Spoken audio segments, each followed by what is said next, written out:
ముందు అయిపోయిందని కోరుతాను.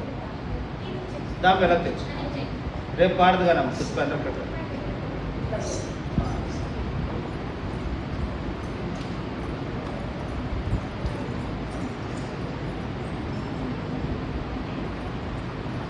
మంచిదండి. ఇంతవరకు చక్కని పాటల ద్వారా దేవుని స్తుతించడానికి, మహిమపరచడానికై దేవుడు మనకు అనుగ్రహించిన చక్కని తరుణాన్ని బట్టి, సమయాన్ని బట్టి, ఆయన సన్నిధానంలో మనం గడుపుతున్న దాన్ని బట్టి దేవుడు మన పట్ల, మన కుటుంబం పట్ల దేవుడు అద్భుత ఆశ్చర్య కార్యాలు దేవుడు జరిగించగల సమర్థుడు.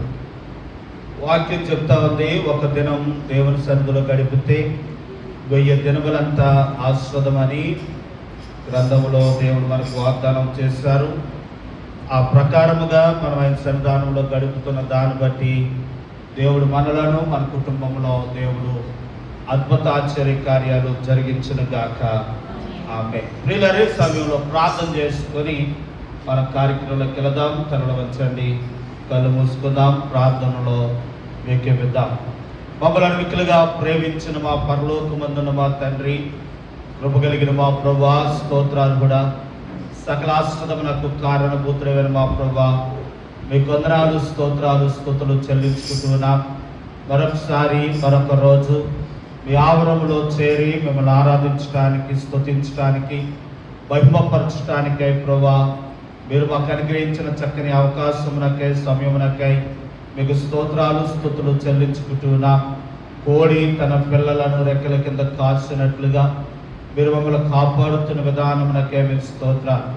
నీ పాద సన్నిధానానికి వచ్చి దేవా మీరు మాకు సహాయం చేయండి, మీరు తప్ప మాకు దిక్కెవరు ఉన్నప్పుడు అయ్యా నేనున్నాను అంటూ ప్రభా మీరు పలుసార్లు, ఎన్నోసార్లు, ఎన్నో విషయాల్లో సహాయపడుతూ వస్తున్న మా దేవా మీకు స్తోత్రాలు చెల్లించుకుంటున్నా. మీరు ఎంతైనా నమ్మదగిన దేవుడము, సహాయకుడము అయ్యా. నేను మా ప్రార్థన ఆలకించు వారై ఉన్నందుకై మీకు స్తోత్రాలు. మరొక రోజు ఈ రాత్రి నీ సన్నిధానంలో చేరి మిమ్మల్ని ప్రార్థించి కనపరిచే వారిగానైనా మీరు మాకు అనుగ్రహించిన సమయమునకై మీకు స్తోత్రాలు, స్తుతులు చెల్లించుకుంటూ మమ్మల్ని అందరం మీ చేతికి అప్పచెప్పుకుంటూ మీ దీవెన వర్షాన్ని మీరు మాకు అనుగ్రహించండి. వచ్చిన వారిని బట్టి మీకు వందనానికి రావాల్సిన వారు చాలామంది ఉన్నారు. వారిని త్వరపెట్టి మీ ఆవరణలోకి తీసుకురామని ప్రార్థన చేస్తూ ఈ దినము కొరకే రావాల్సిన దీవెనలు, ఆశీర్వాదాలు దయచేయమని యేసు నామములో ప్రార్థించి అడిగి వేడుకుంటున్నాము తండ్రి. ఆమేన్. మంచిదండి. మనందరూ లేచి నిలబడి ఈరోజు పాఠాన్ని మనం చదువుకున్నాము. అపోస్తలుడైన పౌలు హెబ్రీలో ఉన్న సంఘానికి రాసిన పత్రిక, హెబ్రీలకు రాసిన పత్రిక 2వ అధ్యాయము 1వ వచనం నుండి చివరి వచనం వరకు చదువుకున్నామండి. ఒక వచనం చదువుతూ ఉంటుండగా 2వ వచనాన్ని మనం కలిపి చదువుదాం. అలాగే ఈ అధ్యాయం అంతా కూడా మార్చి చదువుకుందాము. మరి ఈ అధ్యాయంలో ఉన్న వచనాలని మనం కలిపి చదువుకుందాం. ప్రియులారా, మరలా మనం వరుసగా ఇచ్చుకుంటూ వస్తూ ఉన్నాం. మరి ఈ పక్కనకి ఒక ఇద్దరు ఉన్నారు, ప్రవీణ, మహేశ్వరి. వారు రాక లేట్ అవుతూ ఉంది. వారికి ఇంకొకసారి సమయాన్ని ఇస్తాను. కాబట్టి వారు వీలవుతే మైక్ ద్వారా వింటే కనుక మీరు చంద్రగడ ఒక రోజు రావాలని మేము కోరుతా ఉన్నాం. ఈ సమయంలో లావణ్య గారు ఒక వచనం చదువుతారు, 2వ వచనాన్ని మనందరం కలిసి చదువుదాం. అలాగే అధ్యాయాన్ని మార్చి చదువుకుందాం.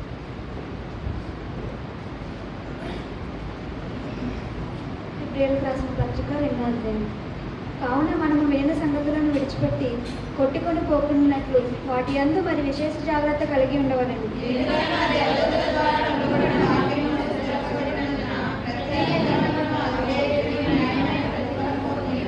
ఇంత గొప్ప రక్షణను మనము నిర్లక్ష్యము చేసిన ఎడల ఎలాగ తప్పించుకుందాము? అంటే రక్షణ ప్రభువు బోధించుట చేత ఆరంభమై దేవుడు తన చిత్తానుసారంగా సూచక క్రియల చేతను, మహత్కార్యముల చేతను, నానా విధములైన అద్భుతముల చేతను, వివిధములైన పరిశుద్ధాత్మ వరములను అనుగ్రహించుట చేతను వారితో కూడా సాక్ష్యమిచ్చుచుండగా వినిన వారి చేత మనకు దృఢపరచబడెను.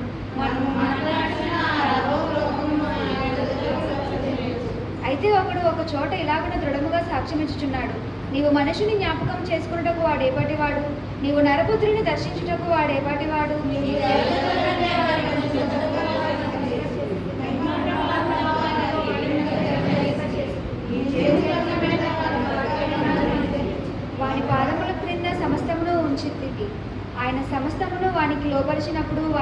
లోపరచకుండా దేనిని విడిచిపెట్టలేదు. ప్రస్తుతమందు మనము సమస్తమును వానికి లోపరచబడుట ఇంకనూ చూడలేదు కానీ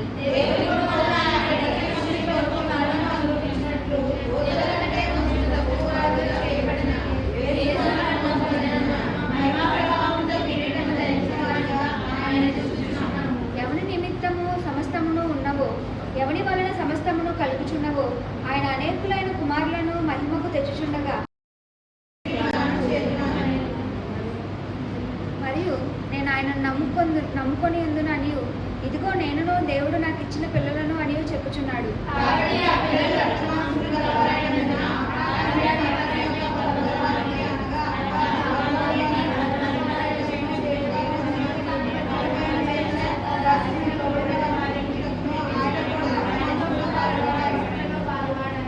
ఏలయనగా ఆయన ఎంత మాత్రమును దేవదూతల స్వభావమును ధరించుకొనుక అబ్రహాము సంతాన స్వభావమును ధరించుకొని ఉన్నాడు.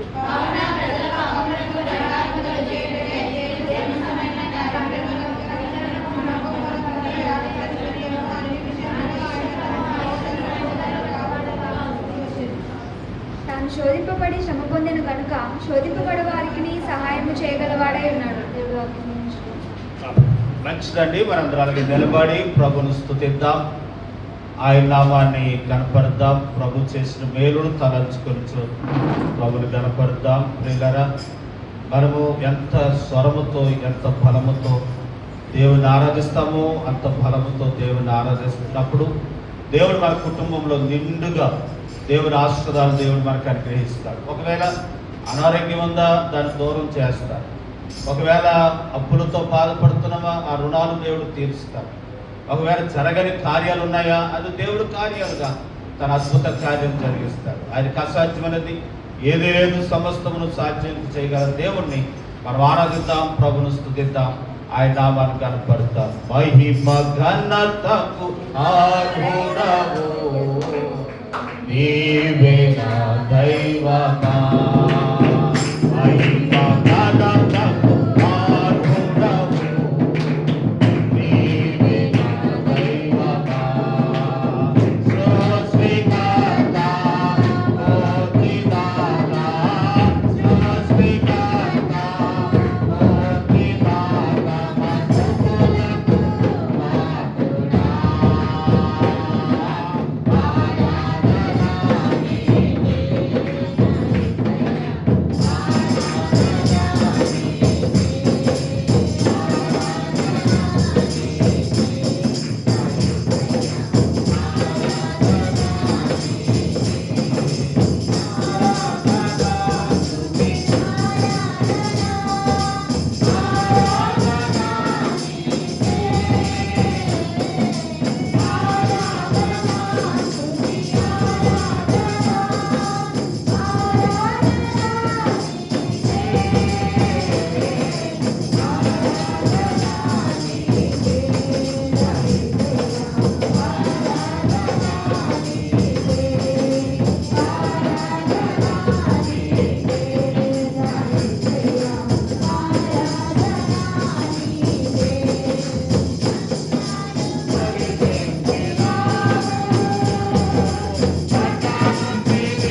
మీ ఉన్నతమైన నామమునకే స్తోత్రాలు స్తుతులు చెల్లించుకుంటున్నా. మరొకసారి మరొక దినం మీ ఆవరణలో చేరి మిమ్మల్ని ఆరాధించడానికి, స్తుతించడానికి, మహిమపరచడానికై మీరు మాకు ఇచ్చిన అవకాశం నాకే మీరు స్తోత్రాలు స్తుతులు చెల్లించుకుంటూ ఈ కృత ఆరాధన మీరు అంగీకరించి మహింపనందమని యేసు నామములో స్తుతించి గణపరిచి ఈ ఆరాధన మీకు అర్పించుకుంటున్నాము తండ్రి. కూర్చున్నామండి. ప్రియులారా, ఈ సమయంలో కొన్ని నిమిషాలు దేవుని వాక్యాన్ని మనం విందాం.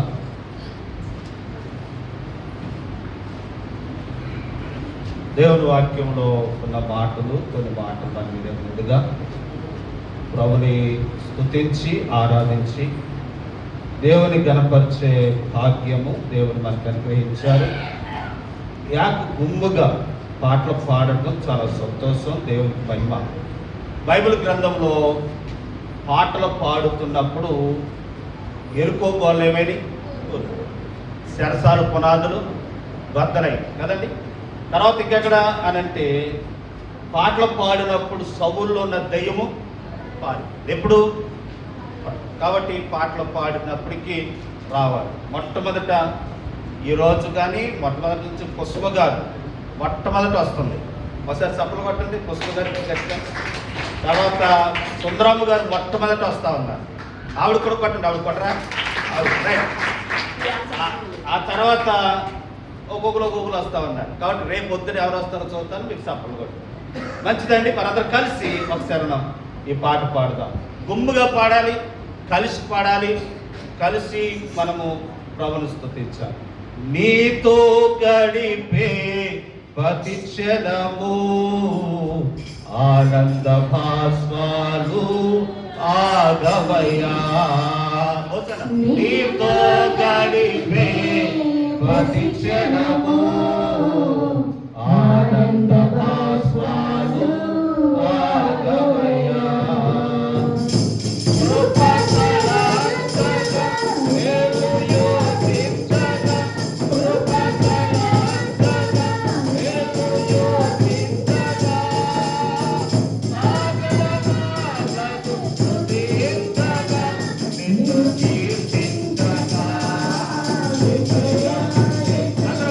ఈ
సమయంలో దేవుని వాక్యం మనం విందాం.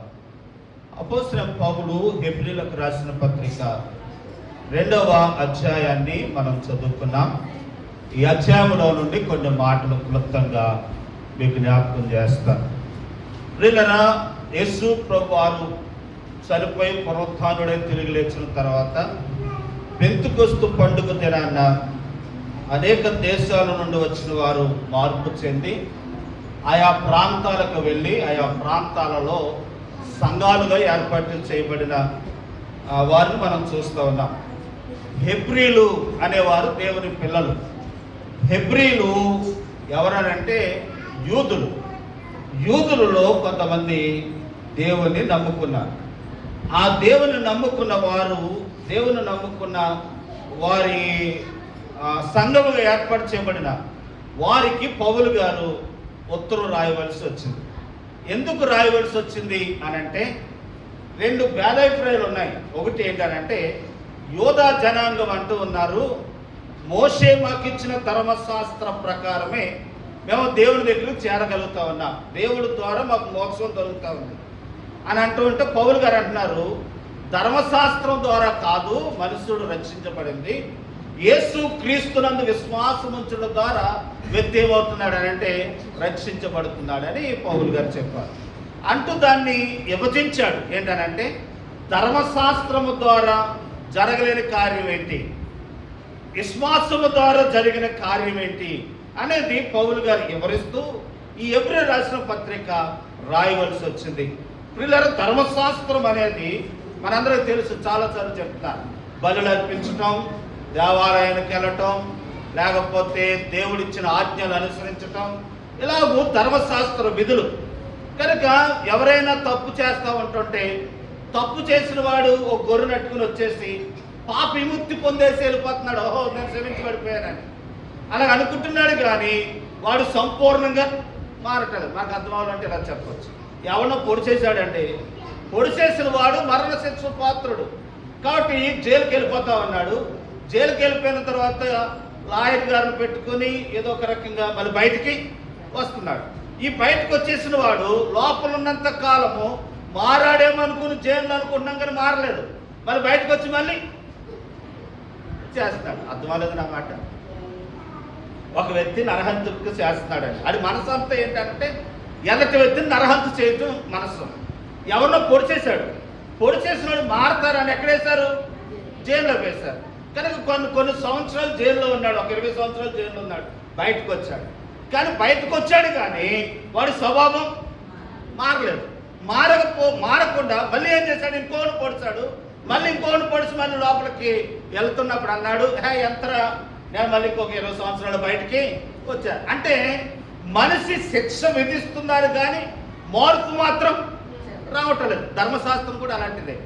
ఏదో ఆజ్ఞలు అనుసరిస్తున్నారు, బలులు అర్పిస్తున్నారు, ఏదో చేస్తున్నారు కానీ మనిషి మాత్రం మారటం లేదు. అందుకని దేవుడు ఏం చేశాడనంటే ధర్మశాస్త్రాన్ని కాదు, ధర్మశాస్త్రాన్ని తీసివేసి ఆయన ఇప్పుడు ఏం చేశాడనంటే హృదయం అనే పలక మీద, చూడండి వాక్యాలు మీకు చూపిస్తాను, దేవుడు చూపించిన ఆ మాటలు.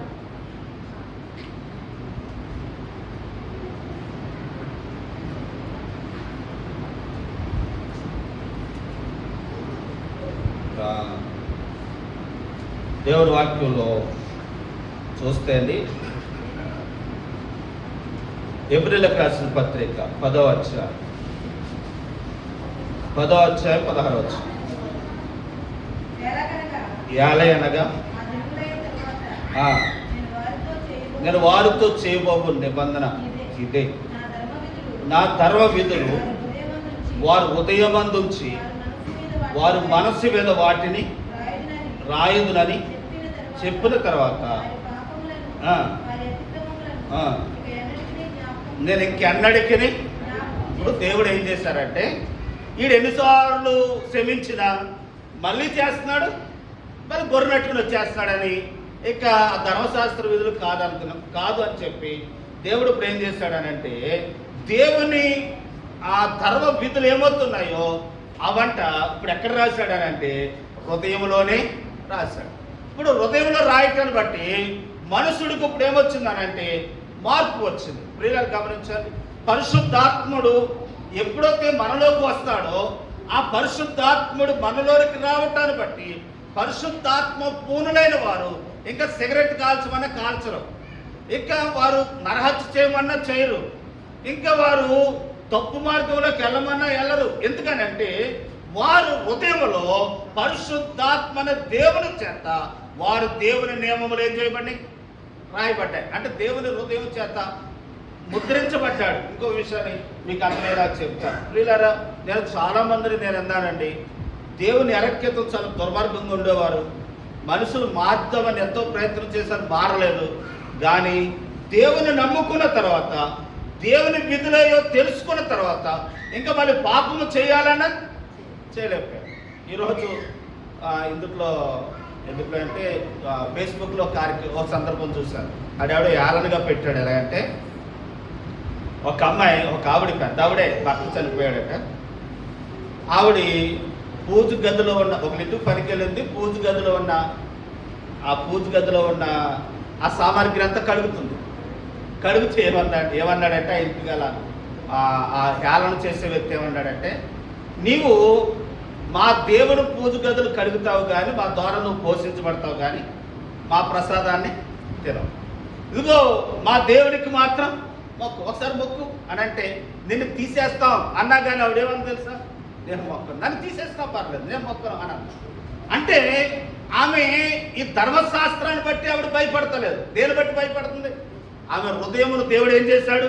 మార్చాడు. దాన్ని హృదయంలో దేవుడు విధులు రాశాడు. ఈ వాక్యాన్ని మనం అనుభవం చేసుకున్నాం. దేవుడు ఒక్కసారి నిన్ను ముద్రించి, నీ హృదయంలో ఆయన వాక్యమును ముద్రించి పరిశుద్ధాత్ముడు నిన్ను ఆవరించి ఉంటే ఇక బూతులు తిట్టావు, ఇక లోకానికి వెళ్ళావు, ఇక ఇష్టానుసారంగా జీవించావు. ఇంకా వెళుతున్నావంటే దాని అర్థం ఏంటి? ఒకసారి దేవుని స్తోత్రమా. ఇప్పుడు ధర్మశాస్త్రము ఎంతకాలము పాపం చేయటం, మొక్కుబడి చేసుకుంటూ వెళ్ళిపోతాం, అది కాదు. దేవుడు అది కోరుకోలేదు. దేవుడు ఏం కోరుకున్నాడని అంటే మనుషుడు ఏమవ్వాలంటే హృదయము మార్పు రావాలని దేవుడు తన ఆత్మ చేత దేవుడు ధర్మశాస్త్ర విధులను తీసివేసి ఆయన నూతన నిబంధన ఇచ్చాడు. నేను పాఠంలోకి వెళ్తాను. చూడండి ప్రియులారా, ఈ మాట చదువుదాం. ఏ మాట అంటే గలతీలకు రాసిన పత్రిక 5వ అధ్యాయం 18వ వచనం. మీరు ఆత్మచేత నడిపింపబడిన ఎడల ధర్మశాస్త్రమునకు లోనైన వారు.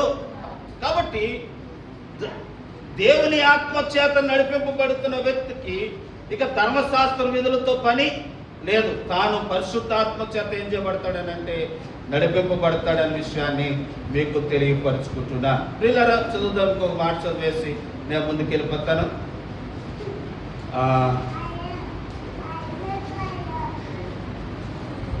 చూడండి, రోమిలకు రాసిన పత్రిక 8వ అధ్యాయం. 2వ అధ్యాయం.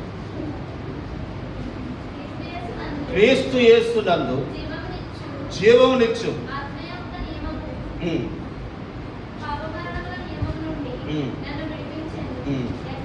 ఎట్లనగా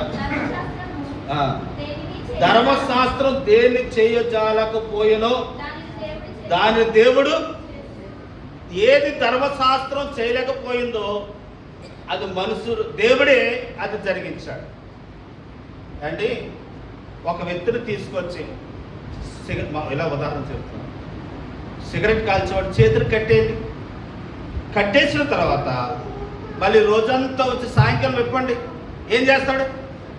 ధర్మశాస్త్రం కూడా అలాంటిదే.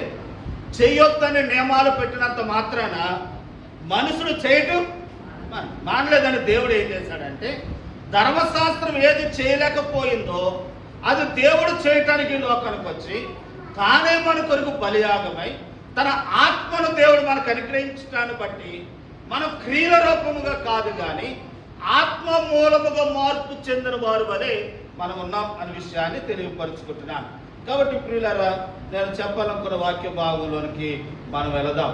దేవుని వాక్యంలో మనం చూస్తే ధర్మశాస్త్రం ఏమి చేయలేకపోయింది, దేవుడు ఏం చేశాడు? ధర్మశాస్త్రం ఏం చేయలేకపోయింది, మానవుడు విమోచించడానికి దేవుడు ఏం చేశాడు? ఒక సందర్భాన్ని ఇవి చూసుకునే ముందు కీర్తన గ్రంథం చూడండి. కీర్తన గ్రంథంలో ఒక మాట ఉంది. కీర్తనలు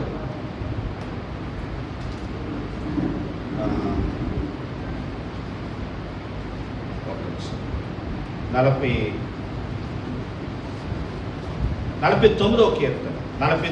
కీర్తన 9వ వచనం. వారి ప్రాణ విమోచన ధనము బహు గొప్పది, అది ఎన్నటికి తీరక అట్లే. మానవుడు పాపం చేశాడు, వాడు విమోచించబడటానికి ఎంత ధనం పెడితే విమోచన కలుగుతుంది? ఆ మనిషి మారాలనని తన పాప విమోచన కొరకు దేవుడే వెలార్పించడానికి లోకానికి వచ్చాడు. తానే మన కొరకు బలియాగమయ్యాడు, తానే మన కొరకు రక్తము కార్చాడు. ఏం చేశాడో చూడండి. యేసు ప్రభు చేసిన పనులు ఏంటో కొన్ని మాటలు టక్కడగా చెప్పేసి నేను ప్రార్థన చేస్తాను. ఇలా ఒక 7 విషయాలు ఉన్నాయండి. ఈ 7 విషయాలు నాకు దేవుడు ఇచ్చిన మాటలు మీకు జ్ఞాపకం చేస్తాను.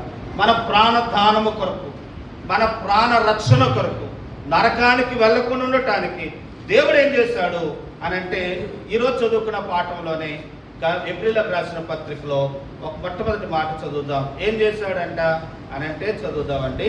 ఏప్రిల్కి రాసిన పత్రిక 2వ అధ్యాయము 14వ వచనం. కాబట్టి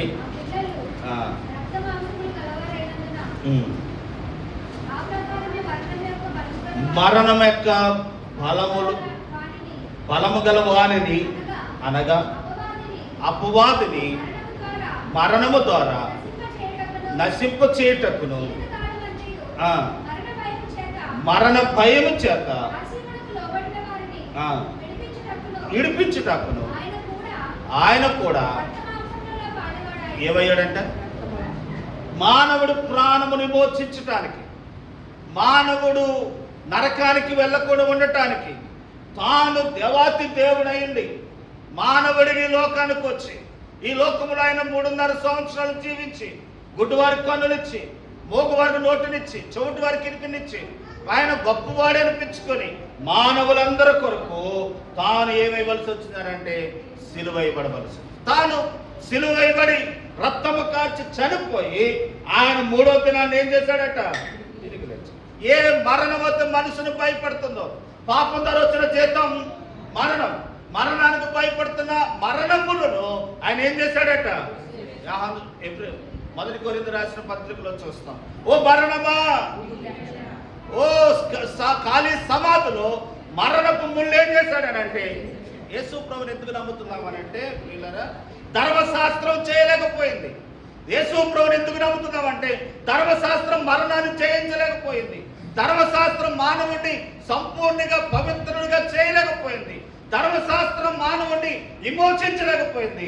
మానవుడిని మరణం నుండి లేవనెత్తలేకపోయింది. కనుక ఆ దేవాతి దేవుడే లోకానికి వచ్చి మరణ పాత్రులమైన మన కొరకై తానే ధర్మశాస్త్రంలో పడి మన కొరకు సిలువైపడి ఆయన చనిపోయి 3వ దినాన్ని లేచి మరణం ముళ్ళు ఏం చేశాడనంటే విరిచేశాడు. ఇప్పుడు చెప్పాలి, మరణం ముళ్ళు విరిచేసిన ప్రభుని నమ్మటాన్ని బట్టి మనకు కూడా ఏమి లేదు మరణం. ఇప్పుడు ఈ మరణం లేకుండా నిత్య జీవం పొందటానికి ధర్మశాస్త్రం ద్వారా వచ్చిందా, లేకపోతే యేసు ప్రభు నమ్మటాన్ని బట్టి వచ్చిందా?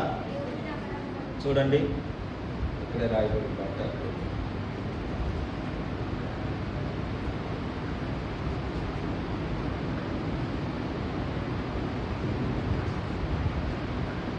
ఇక్కడ రాయబడి ఒక మాట చెప్తాను చూడండి. యోహాను సువార్త 5వ అధ్యాయం. యోహాను సువార్త 5వ అధ్యాయం. 5వ అధ్యాయం. యోహాను సువార్త 5వ అధ్యాయం.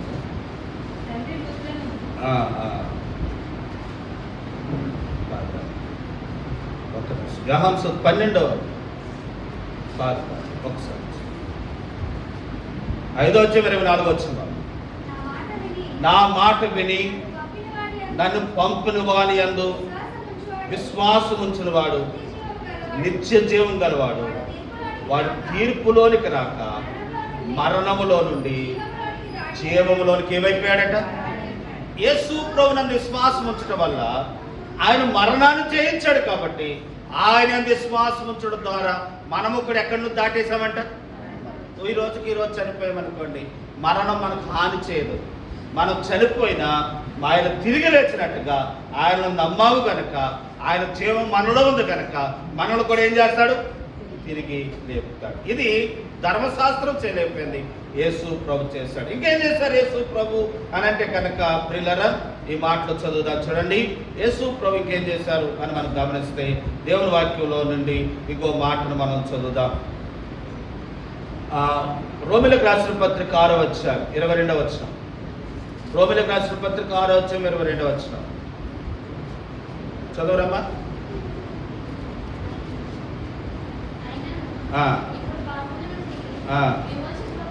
ఇప్పుడు పాపము నుండి విమోచించబడి దేవునికి ఏమైపోయామంట? ఎక్కడి నుంచి విమోచించబడ్డాం? పాపము నుండి మనం ఏమయ్యామనంటే విమోచించబడ్డాం. పాపం ద్వారా వచ్చిన శిక్ష నుండి మనకు ఏం దొరికిందనంటే విడుదల, విమోచన దొరికింది. ఎవరు నమ్మటాన్ని బట్టి. ఇప్పుడు చూడండి, యేసు ప్రభు నమ్ముకున్నవాడిని, నిజంగా నమ్ముకున్నవాడిని ఇదివరకు చేసిన పని చేయమనండి, చేయడు. ఎందుకనంటే పాపం నుండి ఏమైపోయాడు? విమోచించబడిపోయాడు. తాను పాపం మీద అసహ్యం వచ్చేసింది. ఎవరు నమ్మటాన్ని బట్టి? యేసు ప్రభు నమ్మటాన్ని బట్టి. ప్రియులారా, ఒక్కసారి దేవుని నమ్మిన తర్వాత వద్దన్నామంటే ఇక మళ్ళీ దాని జోలికి వెళ్ళకూడదు. అది పాపము నుండి ఏమైనట్లంటే మన విడుదల పొందినట్టు. ఇప్పుడు పాపం నుండి విమోచించబడి ఇప్పుడు నీతికి ఏమైపోయామనంటే దాసులం అయిపోయాం. అంటే మంచి కార్యాలు చేయటానికి, మంచి క్రియలు చేయటానికి దేవునికి మనం ఏమైపోయామనంటే దాసులం అయిపోయాం. ఒకటి, ఆయన ఈ లోకానికి రావటాన్ని బట్టి ధర్మశాస్త్రాన్ని తీసివేసి మనకు దేవుడు ఏమిచ్చాడనంటే మరణము నుండి జీవం ఇచ్చాడు. ఒకటి. రెండు, పాపము నుండి మనకి ఏమిచ్చాడనంటే విముక్తిని దేవుడు మనకి ఇచ్చాడు. తర్వాత చూడండి, గలతీ రాసిన పత్రిక 2వ అధ్యాయం 16వ వచనం. గలతీలకు రాసిన పత్రిక 2వ అధ్యాయం 16వ వచనం చదువుదాం. మనము కాము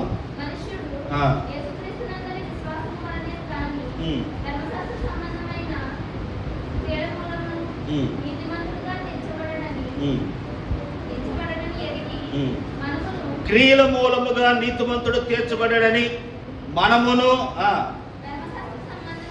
ధర్మశాస్త్ర సంబంధమైన క్రియల మూలముగా క్రీస్తునందని విశ్వాసం వలననే ఏమయ్యామంట. కాబట్టి ప్రియులారా, మనం యేసు ప్రభునందు వచ్చిన విశ్వాసాన్ని బట్టి దేవుడు మన విషయంలో దేవుడు అద్భుత కార్యాలు చేస్తాడు. కాబట్టి మనం ఆయన ఏముంచాలని అంటే విశ్వాసం ఉంచాలి అని ప్రభు పేరట మీకు జ్ఞాపకం చేస్తా ఉన్నాను. విశ్వాసము ఆయన నమ్మిక వచ్చినప్పుడు ఆయన చేయలేని కార్యం అంటే ఏది ఉండదు. ఆయన అద్భుత కార్యాలు, ఆశ్చర్య కార్యాలు చేయగల దేవుడు. అందుకే మత్తయి సువార్త 6వ అధ్యాయం 25వ వచనంలో అంటాడు, మీ చింత యావత్తు ఆయన మీద వేయండి. ఎవరి మీద? దేవుని మీద వేస్తే అప్పుడు మన చింతలన్నీ ఆయన ఏం చేస్తాడట? తీరుస్తాడు. అందుకో పాట ఉంటుంది కదా, చక్కగా పాడతాం చాలాసార్లు. చింతలన్నీ తీర్చావయ్యా, నా పాపములన్నీ తీసివేసా ప్రభు అని మన పాట పాడి దేవుని స్తుతిస్తాం. కాబట్టి ప్రియులారా, ఆలోచిద్దాం. ఆయన విశ్వాసం ఉంచడం ద్వారా, ఆయన ఈ లోకానికి రావటం ద్వారా మన చింతలన్నీ ఆయన ఏం చేశాడనంటే తీసివేశాడు. చూడండి ప్రియులారా, కీర్తన గ్రంథం 8వ అధ్యాయంలో మనం చూస్తే అక్కడ చక్కని విషయాలు మనం చదువుతామండి. ఏంటయ్యానంటే మానవుడు, అందుకే హెబ్రీ రాసిన పత్రికలో మానవుడు జ్ఞాపకం చేసుకున్నట్టు వాడు ఏ పాటి వాడు, ఎంతటి వాడు అంట. చూడండి కీర్తన 8వ అధ్యాయంలో మనం చూస్తాం, యెహోవా మా దేవ, ఆకాశంలోని మహా మహిమను కనపరచువాడా, భూమి అంతటిని నామం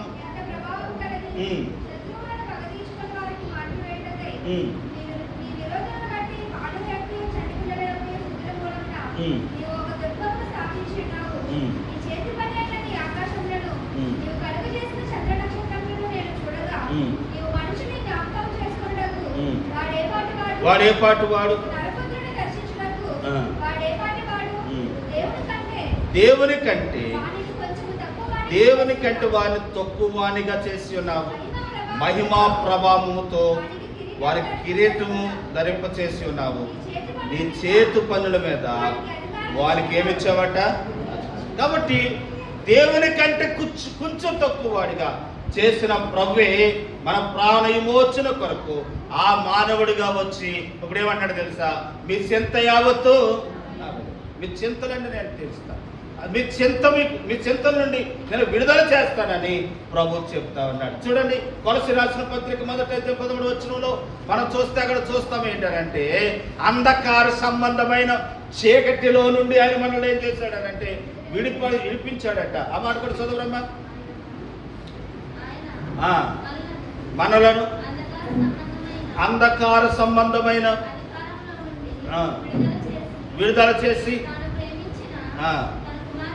అంధకార సంబంధమైన క్రియలలో నుండి చీకటిలో నుండి మనలను విమోచించి తన కుమారుడైన యేసు ప్రభునకు మనల్ని ఏం చేశాడట? వారసునిగా. అంధకార సంబంధం అంటే, అంధకారం అంటే చీకటి కనుక చీకటి క్రియల్లో నుండి మనల్ని విడిపింపచేసి పరలోక రాజ్యానికి దేవుని కుమారులుగా మనలను చేశాడు. నేను ముగిస్తానండి. రోమిలికి రాసిన పత్రిక 8:1 అంటాడు, ఆయన శ్వాసం ఉంచిన వాడికంట శిక్షా విధి నుండి మనలను విమోచించాడు. కాబట్టి ఆయన నమ్మకం ఉంచినప్పుడు మనకి ఏ శిక్ష లేదండి. ఇక కిందకి వెళ్ళి చదవండి, అక్కడే చాలా మాటలు ఉంటాయి. ఈ మాటలు చదువుదాం. క్రీస్తు యేసునందు ఉన్న వారికి ఏ శిక్షా విధి లేదు.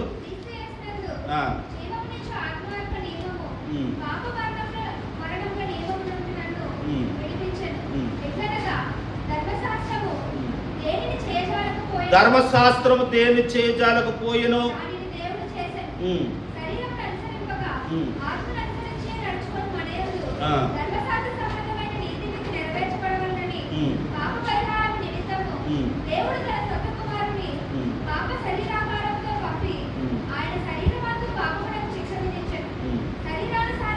శరీరానుసారులు శరీర విషయమై మనసు వంతురు, ఆత్మానుసారులు ఆత్మ విషయము మీద మనస్సు నుంచుదురు.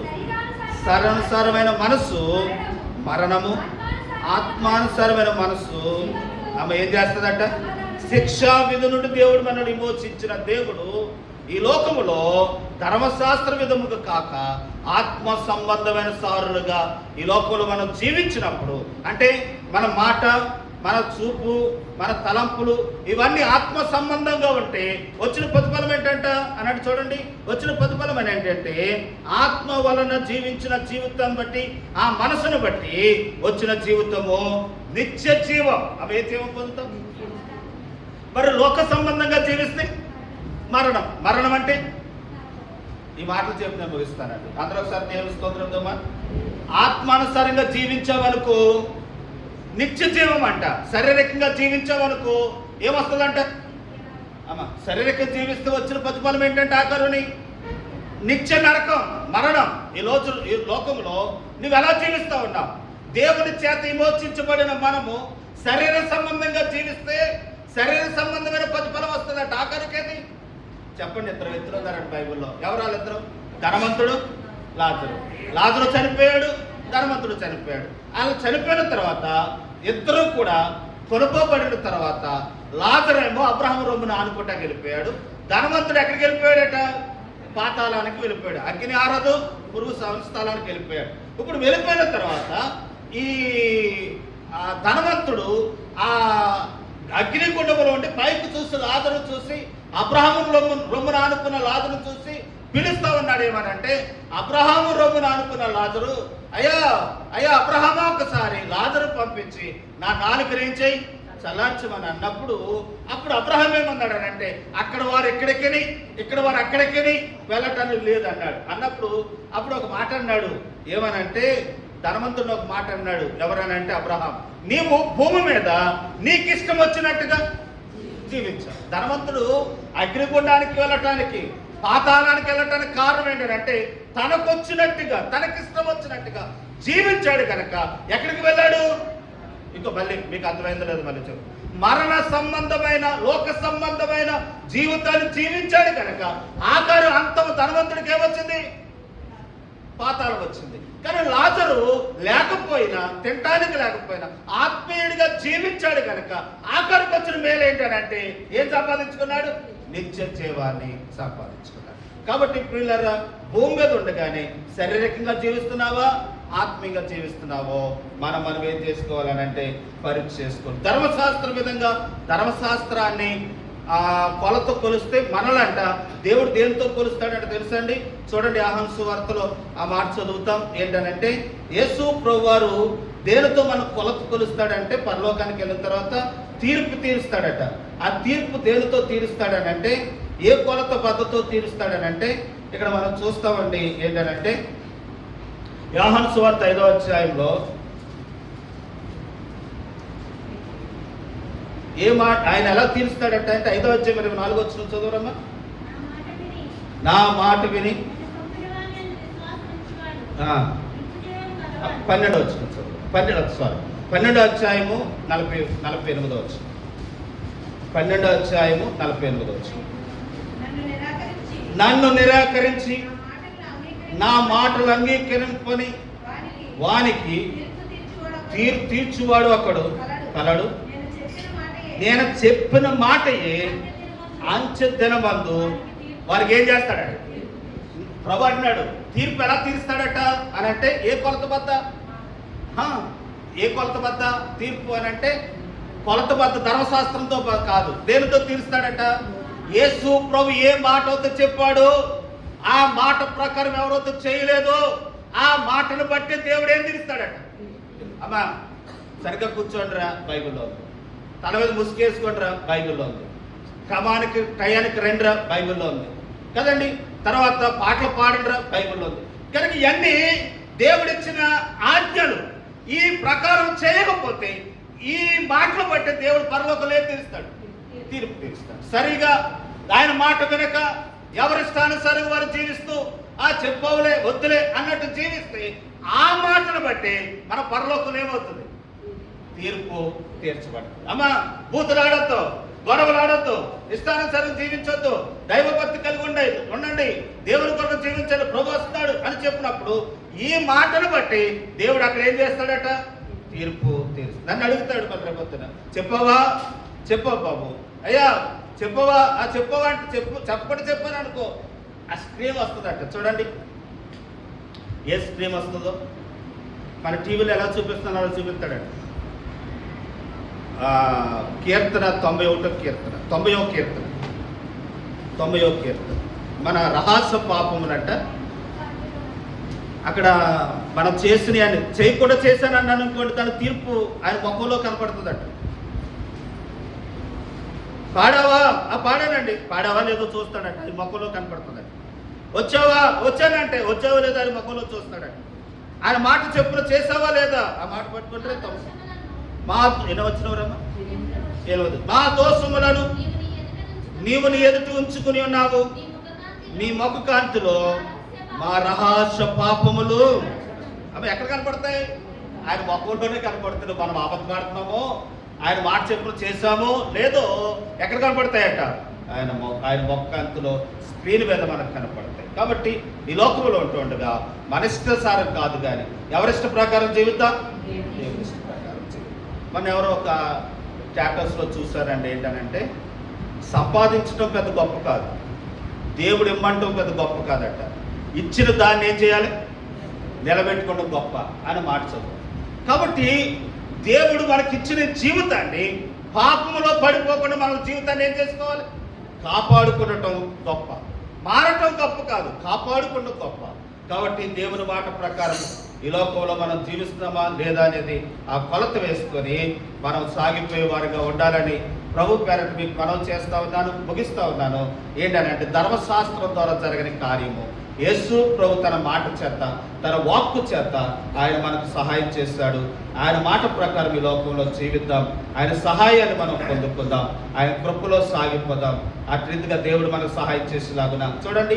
కొలసీలకు రాసిన పత్రిక 2వ అధ్యాయం 14వ వచనంలో దేవుడు అంట, ఏ చేతి రాతతో అయితే రాయబడిన ధర్మశాస్త్రం ఉందో దాన్ని తీసివేసి ఆజ్ఞాపూర్వకమైన, కొలసీ రాసిన పత్రిక 2వ అధ్యాయం 14వ వచనంలో ఆజ్ఞాపూర్వకమైన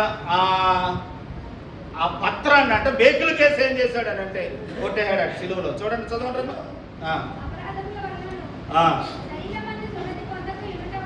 ఆ, మీరు మృతులై ఉండగా ఆ. దేవుడు దేవుడు రాతపూర్వకమైన ఆజ్ఞల వలన మన మీద రుణముగాను ఆ. మనకు విరోధముగాను నుండిన ఉమ్. పత్రమును ఉమ్.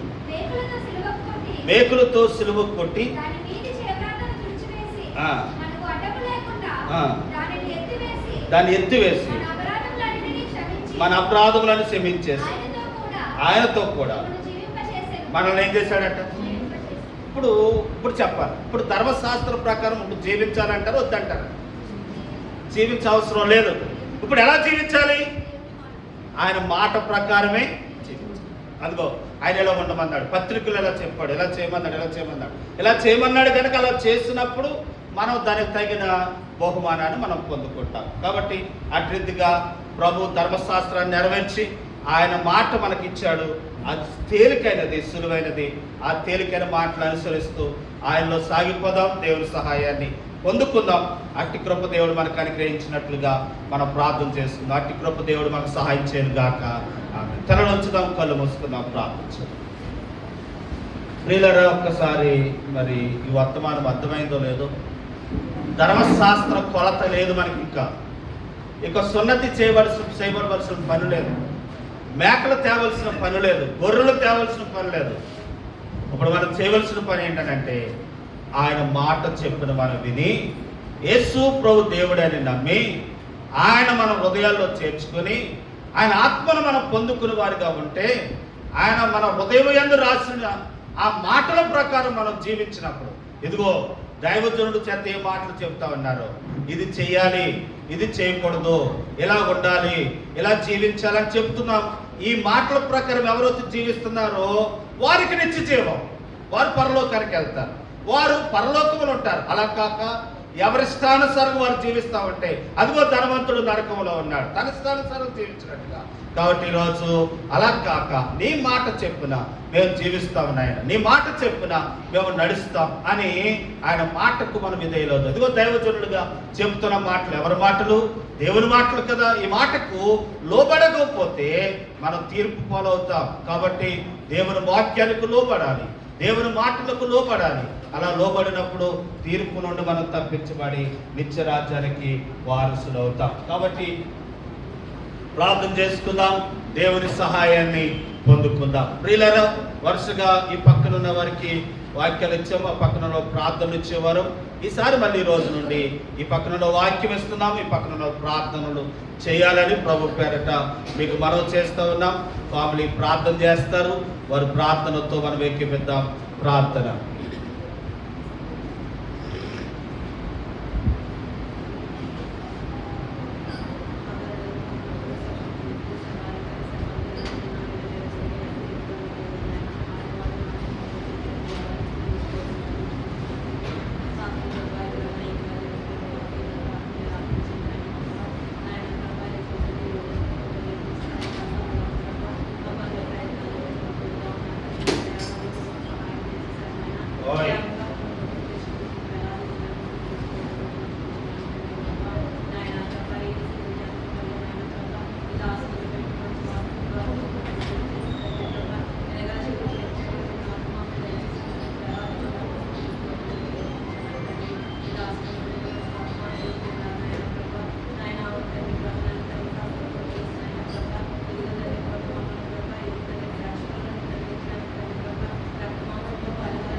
ఏ విధమైన వ్యాధి బాధతో ఉందో నాయన ప్రభా, వాటి బాధలను మీరు తీర్చి నాయన, వ్యాఖ్యలు మీరు తీర్చి వారి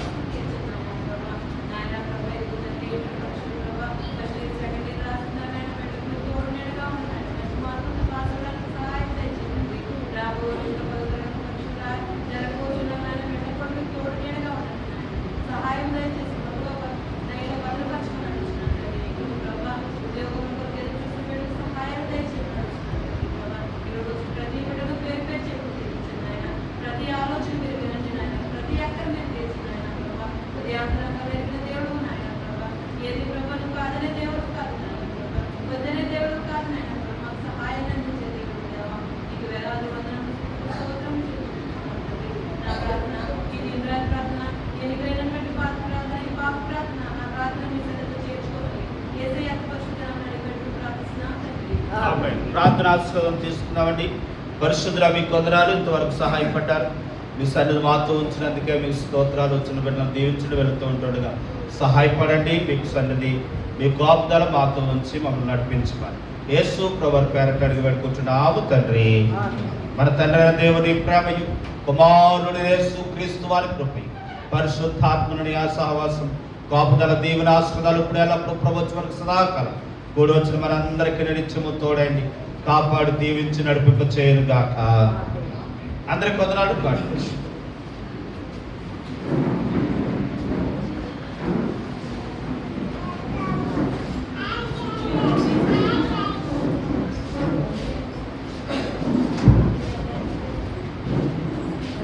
అఖిల్ వందనాలు బాబు. అది పట్టు పట్టుకున్నది బయట అందులో పెట్టినట్టున్నా.